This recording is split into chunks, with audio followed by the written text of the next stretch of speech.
Ice cream पाला मस्जिद करीम खातून Kurnool road Jadcherla पर शानदार इफ्तिताह अमल में आ चुका है। मालिक पार्लर ने अवाम से इस्तेफादा हासिल करने की अपील की है। नमस्कारम NHTV తెలుగు న్యూస్ కి స్వాగతం। నా పేరు దివ్య। ప్రాజెక్టులలో కమిషన్ల కోసం రీడిజైన్ పేరిట కోట్లు కొల్లగొట్టిన ఘనత అవినీతి బీఆర్ఎస్ మాజీ సీఎం కేసీఆర్ దని రెవెన్యూ మంత్రి పొంగులేటి శ్రీనివాసరెడ్డి అన్నారు। వనపర్తి జిల్లా కొత్తకోట పట్టణ కేంద్రంలో మాజీ ఎమ్మెల్యే సిడబ్ల్యూసీ ప్రత్యేక ఆహ్వానితులు చెల్ల వంశీచంద్రెడ్డి న్యాయయాత్ర కార్నర్ మీటింగ్ కు ముఖ్య అతిథిగా మంత్రి పాల్గొని మాట్లాడుతూ ప్రాజెక్టులపై చేసిన అవినీతి కప్పిపుచ్చేందుకు కృష్ణా జలాల డ్రామాకు మాజీ సీఎం కేసీఆర్ తెరతీసి తప్పుడు కూతలకు కూస్తున్నారని అన్నారు। ధరణి పేరుతో పేద ప్రజల భూములను బీఆర్ఎస్ రాబందులు దోచుకున్నారని అన్నారు। కళ్ళబొల్లి మాటలు చెప్పి తెలంగాణ ప్రజలను మోసం చేశారని విమర్శించారు। ఇందిరమ్మ పాలనని టచ్ చేస్తే మాడి మసైపోతారని హెచ్చరించారు। రాష్ట్రంలో కాంగ్రెస్ ప్రజాపాలన సాగుతుందని గల్లీ నుంచి ఢిల్లీ దాకా కాంగ్రెస్ జెండా ఎగరవేసే రాహుల్ ని ప్రధాని చేయాలన్నారు। ఈ సందర్భంగా Devarakadra MLA G Madhusudan Reddy, Wanaparthy MLA Megha Reddy, Jadcherla MLA Anirudh Reddy, Makthal MLA Vakati Srihari, Congress party ముఖ్య నేతలు తదితరులు పాల్గొన్నారు। మీరా ఇందిరమ్మ రాజ్యాన్ని గురించి ప్రశ్నించాలి, మీరా కాంగ్రెస్ పార్టీని గురించి ప్రశ్నించాలి। లక్షలాది కోట్లు దోసుకొని కాంగ్రెస్ పార్టీని ఈనాడు నోరటమేసుకొని ఇంకా మీరు అధికారంలో ఉన్నట్లు ఏదైతే నడుచుకుంటున్నారో అది ప్రతి తెలంగాణ బిడ్డ గమనిస్తున్నాడు। ఒకసారి మీకు బుద్ధి చెప్పారు।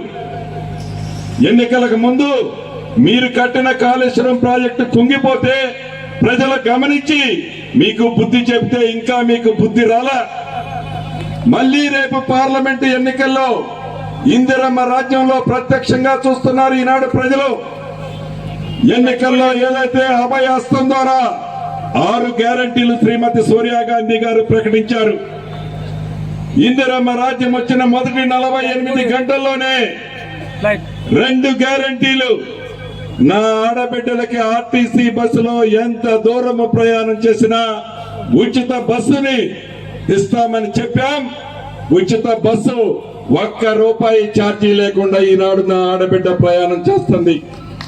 రెండవ స్కీము రాజీవ్ ఆరోగ్యశ్రీ ద్వారా గతంలో 5 లక్షలుంటే ఈ స్కీము ద్వారా ఈనాడు పేదవాడికి మంచి నాణ్యమైన వైద్యం చేర్చుకోవడానికి 10 లక్షల రూపాయలు రాజీవ్ ఆరోగ్యశ్రీ ద్వారా ఇస్తున్నాం। ఈరోజు అసెంబ్లీ సాక్షిగా గవర్నర్ గారు ఇంకా 2 స్కీముల గురించి కూడా చెప్పారు। మొదటిది ప్రతి ఆడబిడ్డకి అర్హులైన ప్రతి ఆడబిడ్డకి 500 రూపాయలకే గ్యాస్ మొత్తం అతి కొద్ది రోజుల్లోనే ఇవ్వబోతున్నాం। అంతేకాదు ప్రతి అర్హులైన పేదవాడికి 200 యూనిట్ల కరెంటు కూడా ఉచితంగా ఇవ్వబోతున్నాం।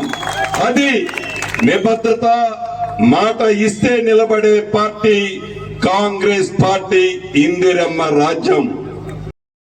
వాళ్ళ ఎమ్మెల్యేలు దాంట్లో కమిషన్లు తిననికే రీడిజైన్ చేసి పాలమూరు రంగారెడ్డి ప్రాజెక్ట్ ని కేవలం దాంట్లో వచ్చే 1000 కోట్ల కమిషన్ల కోసం ప్రాజెక్టులు రీడిజైన్ చేసి మన నోట్ల మన్ను కొట్టినటువంటి పాపమే ఇవాళ వాళ్ళందరూ కూడా ఇక్కడ ఉన్నటువంటి వీరుల చేతుల తుక్కుగా ఓడిపోవడానికి అదే శాపమని సందర్భంగా తెలియజేస్తుంది। సాగునీటి రంగమే కాదు, ఇందాక మదన్న చెప్పిండు, కొత్తకోటల ఆనాడు కాంగ్రెస్ ప్రభుత్వం ఉన్నప్పుడు ఉన్నటువంటి 6 పడకల హాస్పిటల్ ఉంది తప్ప 10 సంవత్సరాలలో ఏం చేయలేదు। కానీ ఎన్నికల ముందు కేసీఆర్ ఏం చెప్పిండు, నేను ముఖ్యమంత్రి అయితే మేము అధికారంలోకి వస్తే ప్రతి జిల్లా కేంద్రంలో మల్టీ స్పెషాలిటీ హాస్పిటల్ కట్టిస్తా, రాష్ట్రంలో 6 నిమ్స్ హాస్పిటల్ కట్టిస్తా, ప్రతి మండలంలో 30 పడకల హాస్పిటల్ కట్టించే బాధ్యత నాది అని కేసీఆర్ చెప్పిండు। కానీ కొత్తకోట లాంటి ప్రాంతంలో కూడా, ఇంత జనాభా ఉండేటువంటి ప్రాంతంలో కూడా ఇంకా 6 పడకల హాస్పిటల్ ఉంది తప్ప 30 పడకల హాస్పిటల్ రాలేదు। కానీ వాళ్ళ మదన్న గర్వంగా చెప్తున్నాడు, నేను ముఖ్యమంత్రి దగ్గరకు పోయినా, ముఖ్యమంత్రిని అడిగినా, ముఖ్యమంత్రి సహకారంతో, పొంగులేటి శ్రీనివాసరెడ్డి గారి సహకారంతో కొత్తకోట మండలానికి 50 పడకల హాస్పిటల్ రాబోతుంది। గతంలో అన్యాయం జరిగింది, ఇవాళ న్యాయం జరగబోతుంది। దేవరకద్ర నియోజకవర్గానికి పాలమూరు జిల్లాకి న్యాయం జరగబోతుంది. అదే విధంగా శాసనసభ్యులందరూ కూడా మన జిల్లాలో ఉన్నటువంటి 12కి 12 శాసనసభ్యులందరూ కూడా ప్రజలతో మమేకమై ప్రజల కష్ట సుఖాలు తెలిసి ప్రజల కోసం పాటుపడాలనుకునేటువంటి శాసనసభ్యులు ఉన్నారు. కానీ గతంలో ఉన్నటువంటి శాసనసభ్యులు లెక్క భూ కబ్జాలు చేయాలనో భూమి సెటిల్మెంట్లు చేయాలనో లేదంటే నల్లమట్ట అన్నారు ఉష్క నల్లమట్టి ఇవన్నీ దోసుకోనికే శాసనసభ్యులు కాలేదు. వీళ్ళందరూ చదువుకున్న వ్యక్తులు. మరిన్ని తాజా వార్తల కోసం మా ఛానల్ ని సబ్స్క్రైబ్ చేసుకోండి. ధన్యవాదములు.